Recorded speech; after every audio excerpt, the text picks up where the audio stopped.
Hello everyone, my name is Saket Mishra and I welcome you all to our YouTube channel that is Students Choice. So आज की इस video में हम लेके आए हैं आप सभी के लिए एक बहुत ही बढ़िया चीज़ जो कि है crash course for obviously term 2। और आपको बताते हुए बहुत ही अच्छा लग रहा है मुझे कि इसमें आपको बेसिक प्लस एडवांस लेवल दोनों टाइप की चीज़ें सिखाई जाएंगी। और अभी हम ये स्टार्ट कर रहे हैं फॉर मैथ्स एंड साइंस। जैसे जैसे हम इसमें आगे बढ़ेंगे वैसे वैसे हम इसमें और भी सारी चीज़ें ऐड करते चलेंगे। तो चलिए स्टार्ट करते हैं इस क्रैश कोर्स को और देखते हैं कि क्या है इसमें सारी चीज़ें। और उसके पहले मैं आपको बता दूं कि इसमें आपको PYQs and other important questions भी देखने मिलेंगे फ्रॉम ऑब्वियसली सैम्पल पेपर से। और ज़्यादा जानकारी के लिए आप हमारी वेबसाइट www.thestudentchoice पे विजिट कर सकते हैं। तो चलिए बढ़ते हैं और देखते हैं कि क्या क्या चीज़ें हैं जो आज की इस वीडियो में हम देखने वाले हैं। तो आज हम डिस्कस करने वाले हैं trigonometry and as you know that trigonometry is basically related to triangles. Okay, काफ़ी सारे केसेस में बच्चों को ऐसा लगता है कि it is only related to right angle triangles, but let me tell you one thing that trigonometry is not only related to right angle triangles but it is related to triangles, जो कि आपको बड़ी classes में सीखने को मिलेगा। अभी सिर्फ हम राइट एंगल ट्राइंगल पर फोकस करते हैं। आपको पता है कि राइट एंगल ट्राइंगल एक ऐसा एंगल होता है जिसमें हमारा एक एंगल जो होता है that is 90 degree. Okay, not सारे एंगल्स 90 डिग्री बट एक एंगल्स हमारा 90 डिग्री का होता है। जो 90 डिग्री के सामने वाली साइड होती है ट्राइंगल में that is known as hypotenuse, जिस पे सपोर्ट होता है। उसके बाजू वाली जो लाइन होती है वो हाइट होती है और ऑब्वियसली ये बेस होता है। ये तो बहुत बेसिक चीज़ें हैं जो आप सभी को पता होनी चाहिए। अगर मैं बात करूँ फर्दर तो आपको पता होगा कि जो ट्रिग्नोमेट्री होती है उसमें राइट एंगल ट्राइंगल और पाइथागोरस थ्योरम दोनों ही बड़ी इंपॉर्टेंट होती है। और अगर मैं बात करूँ कि सामने आपको एक फ़ोटो दिख रही होगी, यही है जिन्हें हम पाइथागोरस जी के नाम से जानते हैं। और इन्होंने ही पाइथागोरस थ्योरम दी थी। क्या होती है पाइथागोरस थ्योरम? तो पाइथागोरस थ्योरम हमारी बोलती है कि in any right angle triangle perpendicular का स्क्वायर प्लस बेस का स्क्वायर इक्वल्स टू हाइपोटेनियस का square. So this is what the Pythagoras theorem is all about. ना अब हम बात करते हैं कुछ इंपॉर्टेंट ट्रिग्नोमेट्रिक रेशियोज के बारे में। सबसे बेसिक इंपॉर्टेंट चीज़ जो आपको इस पूरे चैप्टर में सीखनी है और लर्न करना है that is trigonometric ratios. How? Let us see. आपने साइन कॉस थीटा इन सभी का नाम सुना होगा और बच्चे सबसे बड़ा कंफ्यूज होते हैं। But let me tell you one thing very clearly that these things are very easy. How? Let me tell you. आपको पता होगा कि this line is known as, जो हाइट होती है वो परपेंडिकुलर कहलाती है। Hypotenuse is represented by H and this is represented by B. Trigonometric ratios are nothing but अगर यही जो साइन कॉस थीटा इन्हीं को मैं आगे पीछे ऊपर नीचे करके अगर लिख दूँ तो कभी हमारा साइन बन जाएगा। लाइक कभी अगर मैंने पी के अपॉन में एच लिख दिया तो वो मेरा एक रेशो बन जाएगा। अगर मैंने कभी एच के अपॉन में पी लिख दिया तो वो दूसरा रेशो बन जाएगा। पी के अपॉन में एच बी लिख दिया तो वो एक दूसरा रेशो बन जाएगा। So these all are trigonometric ratios. How? 2 minute के लिए अज्यूम कर लेते हैं कि एक एंगल है जिसको हम थीटा से रिप्रेजेंट कर रहे हैं। Theta is nothing just a Greek letter जो रिप्रेजेंटेशन के लिए यूज होता है। सो सबसे पहला जो हमारा ट्रिग्नोमेट्रिक रेशोज है दैट इज, अगर मैं परपेंडिकुलर के अपॉन में हाइपोटेनियस कर देता हूँ so that this becomes sine theta. इसे सिन थीटा नहीं साइन थीटा पढ़ा जाता है। सेकेंड, अगर मैं बेस के अपॉन में हाइपोटेनियस कर देता हूँ so this becomes cos theta या कोसाइन थीटा भी इसको कहते हैं। फिर मेरे पास आता है जो कि होता है अगर मैं परपेंडिकुलर के अपॉन में बेस डाल दूँ so this becomes tan theta, जिसको टेंजेंट थीटा भी कहा जाता है। अब ये जो हमारे ट्रिग्नोमेट्रिक रेशियोज होते हैं ये हमारे 3 इंपॉर्टेंट ट्रिग्नोमेट्रिक रेशियोज होते हैं। और इन्हीं के अगर मैं कन्वर्स बना दूँ यानी कि उल्टा कर दूँ तो हमारे 3 अलग ट्रिग्नोमेट्रिक रेशियोज आ जाते हैं। कौन कौन से आते हैं वो चलिए देखते हैं। फर्स्ट हमने देखा पी अपॉन एच। अगर इसको मैं एच बाय पी कर दूँ यानी कि हाइपोटेनियस अपॉन परपेंडिकुलर कर दूँ तो ये मेरा बन जाता है एच अपॉन पी और ये हो जाएगा साइन थीटा का opposite cosec theta. Okay, S का उल्टा सी से स्टार्ट हो रहा है। नाउ एच अपॉन बी अगर मैं कर दूं बी अपॉन एच को तो ये मेरा बन जाता है सेक ऑफ थीटा। सी का उल्टा ऑब्वियसली एस से स्टार्ट होगा। एस का उल्टा सी से एंड सी का उल्टा एस से, आप ऐसे याद कर सकते हैं। And base upon perpendicular so this is what cot theta. So इतनी चीज़ आपको याद रखनी है। टेन थीटा का अपोजिट होता है cot theta. So these are the basic trigonometric ratios. आप इसके लिए आई वुड सजेस्ट यू किसी शॉर्ट ट्रिक पे रिलाय ना रहें, अदरवाइज थिंग्स आपके लिए थोड़ी सी कंफ्यूजिंग हो जाएंगी। 2-3 बार आप इसको यूज़ करोगे these things will get easy for you. Next हम चलते हैं और बात करते हैं कुछ इंपॉर्टेंट रिलेशंस की जो कि इस पूरे के पूरे चैप्टर में आपको यूज़ करना है। चलो देखते हैं कौन कौन से इंपॉर्टेंट रिलेशंस है। तो सबसे पहले अगर मैं बात करूँ इंपॉर्टेंट रिलेशंस में, आपको कुछ बहुत ही बढ़िया रिलेशंस यहाँ पे याद करने हैं जो कि हैं। सबसे फर्स्ट आपको याद रखना है कि अगर मैं कोई भी एक ट्रिग्नोमेट्रिक रेशियो उठाता हूँ, जैसे मैंने लिया साइन थीटा, सो हमेशा याद रखना कोई भी जो ट्रिग्नोमेट्रिक रेशो होता है वो उसके अपोजिट के इनवर्स के इक्वल होता है। ये लाइन बहुत ही कॉम्प्लिकेटेड थी, बट आपको इस तरीके से समझना है कि जो साइन थीटा होगा वो 1 कॉसेक थीटा के इक्वल होगा। मैंने कहा कोई भी जो ट्रिग्नोमेट्रिक रेशो होता है वो उसके अपोजिट के, साइन थीटा का अपोजिट कॉसेक थीटा होता है। हमने लास्ट स्लाइड में पढ़ा हुआ था, यहाँ पे आप देख सकते हैं। तो कोई भी जो ट्रिग्नोमेट्रिक रेशो होता है वो उसके अपोजिट के इनवर्स के इक्वल होता है। इतना आपको याद रखना है ना। अगर हम आगे बढ़ें तो आप यहाँ पे देख सकते हैं साइन थीटा हो गया 1/कॉसेक थीटा के। इसी तरीके से अगर मैं बाकियों की बात करूँ तो बाकी हमारे कुछ इस तरीके से होंगे। Cosec theta, wait, cosec theta, cosec theta will be equals to 1/sin theta। Okay, जो थर्ड आपके ये आएगा मैं इसको रफ कर देता हूँ, wait, yep, now it's clear। So cos theta would be equals to 1/sec theta। Fourth, sec theta would be equals to 1/cos theta। Fifth, tan theta, जी हाँ बिल्कुल right, will be equals to 1/cot theta। And what about this one? Cot theta would be equals to 1/tan theta। I would like to tell you one more thing, ये सिर्फ आपको रटना नहीं है, मैं इसके पीछे का एक कंसेप्ट भी बता देता हूँ आपको।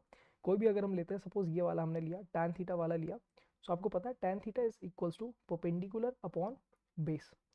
अगर मैं cot थीटा को लेके चलूँ तो 1/cot theta is obviously opposite of perpendicular upon base, so this will be base upon perpendicular. और आपको पता है ये नीचे वाली चीज़ ऊपर चली जाती है, यानी कि परपेंडिकुलर अपॉन बेस। तो आपने देखा कि ये दोनों चीज़ें equal proof हो गई। hence we can say that any trigonometric ratio is equal to the inverse of its opposite one।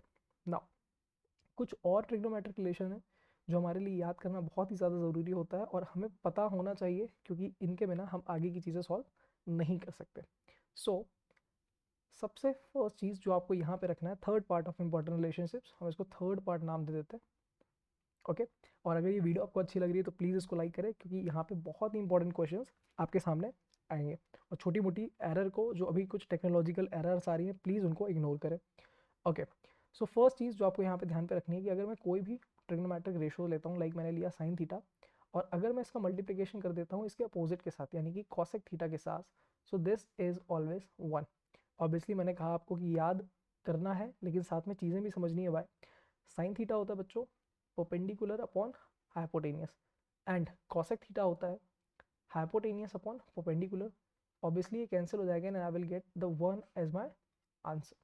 Now अगर मैं बात करूँ सेकंड, तो ऑब्वियसली आपको पता होगा कि जो कॉस थीटा हो जाएगा उसका मल्टीप्लाई किसके साथ करवाऊँ? Obviously you are very right, opposite के साथ। तो ये भी हमें 1 देगा, क्योंकि base upon hypotenuse into hypotenuse upon base is 1। Now third, अगर मैं बोलूँ कि tan थीटा का मल्टीप्लिकेशन मैं किसके साथ करवा रहा हूँ? cot थीटा का। So this will also give us 1। Why? Because we can see इस वाले में भी कि perpendicular upon base into base upon perpendicular always gives 1। So I hope ये चीज़ें आपको समझ में आ रही होंगी। ये कट जाएगा and I will get answer 1। So these are the things that you need to remember. फिर हमें एक और चीज़ याद रखनी है यहाँ पे, अगर मैं इंपॉर्टेंट रिलेशनशिप फर्दर बात करूँ, this will be second I guess. Okay, so आपको हमेशा याद रखना है कि जो tan थीटा होता है ये आपका sine theta upon cos theta के बराबर होता है। अब आपको लगेगा ये कहाँ से बात आ गई, अभी मैं आपको बताता हूँ कैसे। और tan थीटा का अपोजिट क्या होता है? Cot theta. तो यहाँ पे भी अपोजिट कर दो, यानी कि cos theta upon sine theta. और इसको आप इस तरीके से भी लिख सकते हो, cos theta upon sine theta, just way of representation. कैसे? तो आपको पता है कॉट थीटा का अगर एग्जाम्पल लेके देखें, या tan थीटा का ही ले लेते हैं चलो, तो परपेंडिकुलर अपॉन बेस होता है tan थीटा। नाउ साइन क्या होता है? तो साइन होता है perpendicular upon hypotenuse, and what is cos? this is base upon hypotenuse। अगर मैं hypotenuse hypotenuse कैंसिल कर देता हूँ, तो ये मेरा बन जाता है perpendicular upon base। और सेम चीज़ मेरी यहाँ पे भी है कि अगर मैं बेस अपॉन परपेंडिकुलर लेता हूँ, जो कि होता है मेरा cot थीटा। सो आपको पता है cos theta is always base upon hypotenuse and sine theta is perpendicular upon hypotenuse, same thing, hypotenuse hypotenuse भाई को हटा दो, निपटा दो, तो आपको मिलेगा base upon hypotenuse. So these are the things that you need to remember. One more thing that you need to remember here is कि जब भी आप ट्रिग्नोमेट्री सॉल्व करते हैं तो आपको हमेशा ये देखना पड़ता है कि आपको कौन सा एंगल गिवन होता है, क्योंकि अगर आप उसके हिसाब से नहीं चलते हो तो कुछ चीज़ आपकी गलत हो सकती है. सपोज ये आपका एक राइट एंगल ट्राइंगल है, ओके, मान लो थोड़ी देर के लिए कि एक राइट एंगल ट्राइंगल है. ये हमारा क्या हो जाएगा, बेस, ये हमारा हो जाएगा हाइपोटेनियस, और ये हमारा क्या हो जाएगा, परपेंडिकुलर. थोड़ी देर के लिए मान लेते हैं कि इसकी नेमिंग भी हम कुछ कर देते हैं, तो नेमिंग हम अलग कलर से कर लेते हैं जिससे आपको थोड़ा सा क्लियरिटी हो जाए. Okay, so suppose this point is A, this point is B, आप किसी को भी कुछ भी मान सकते हो, वो दिक्कत नहीं है, एंड दिस इज सी.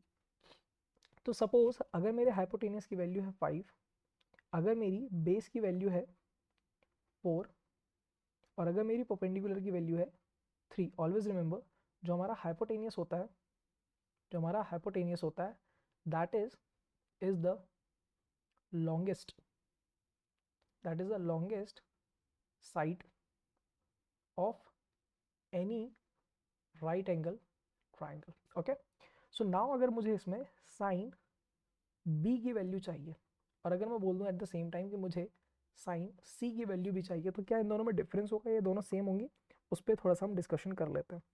तो अगर आपको दो अलग अलग वैल्यूज चाहिए हैं तो आपको रिमेंबर रखना है, आपको याद रखना है कि ये दोनों वैल्यूज अलग अलग होंगी. वाई? बिकॉज यहाँ पे इस चीज़ को देखना है. उसके पहले मैं आपको एक चीज़ बता दूं कि इस साइन बी का मतलब बिल्कुल भी नहीं है that sine into B, we are not multiplying, this is just denoting the angle which we are using for the ratio. How? अगर मैंने कहा साइन बी, इट मीन्स इस बी के सामने वाले को आपको क्या मान के चलना है, परपेंडिकुलर.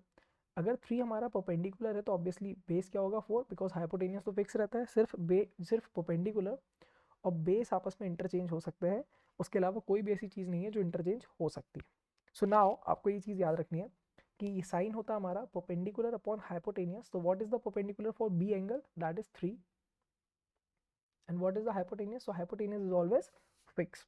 नाउ अगर मैं बात करूं for C, so what will it be, it will be something like this, perpendicular upon hypotenuse. But यहाँ पे मैं किस एंगल की बात कर रहा हूँ, सी. आपको ये सी एंगल को, जो भी एंगल गिवन है उसको पकड़ के चलना है. तो ये हो गया हमारा सी. सी के सामने वाला जो होगा अब वो हमारा परपेंडिकुलर की तरह बिहेव करेगा, यानी कि जो ये होगा वो हमारा परपेंडिकुलर हो जाएगा और ये हमारा बेस हो जाएगा. ऑब्वियसली हाइपोटेनियस सेम रहेगा, सो this will B 4/5. So this is the basic difference between both the things. आप देख सकते हो हाइपोटेनियस दोनों केस में सेम है, बट परपेंडिकुलर का फर्क आ गया है. सेम चीज अगर मैं बोलूँ कॉस बी और कॉस सी, तो उसकी वैल्यू भी बदल जाएगी. आप हमें कमेंट सेक्शन में बताइएगा क्या होगी, और आपको मुझे ये भी बताना है कि टेन है और टेन भी अगर मैं निकालूंगा तो वो कितना आएगा. तो this was the basic video. I hope ये वीडियो आपको अच्छा लगा होगा. This was very basic video. Next हम चर्चा करेंगे इस पर कुछ इंपॉर्टेंट रिलेटेड कॉन्सेप्ट्स की, और हम देखेंगे कुछ ऐसे क्वेश्चंस जो आपके बहुत ज़्यादा आने की संभावना है फॉर टर्म 2.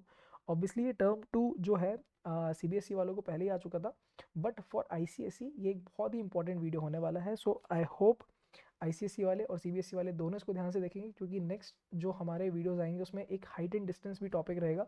अगर आपने ये चीज़ सीख ली तो आपको वो चीज़ भी बहुत बढ़िया तरीके से बन जाएगी. सो मिलते हैं एक नेक्स्ट वीडियो में, तब तक के लिए good bye. Thank you for watching this video. एक नए वीडियो में मिलते हैं.